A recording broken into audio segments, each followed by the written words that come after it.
বান্দার প্রতি আল্লাহর কত বড় দয়া। ফেরেশতারা বলেন, হে আমার প্রতিপালক, এই বান্দা বারবার ভুল করছে, বারবার ফিরে যাচ্ছে পাপের পথে। তুমি কি এখনো যাকে ক্ষমা করবে? আল্লাহ বলেন, আমার বান্দা সেই যে আমার কাছে ফিরে আসে। যখন সে চোখের জল ফেলে, আমি তাকে আমার রহমতের চাদরে মুনিয়ে দিই। যখন সে বলে, ইয়া আল্লাহ, আমি আবার ফিরে এলাম, আমি বলি, ওগো আমার ফেরেশতা, দেখো কেমন করে সে আমার দিকে ছুটে আসে।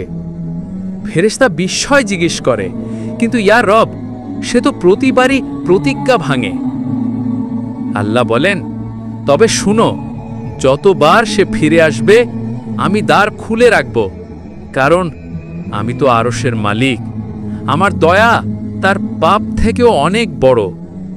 আল্লাহু আকবার, কি অপরিসীম তার দয়া!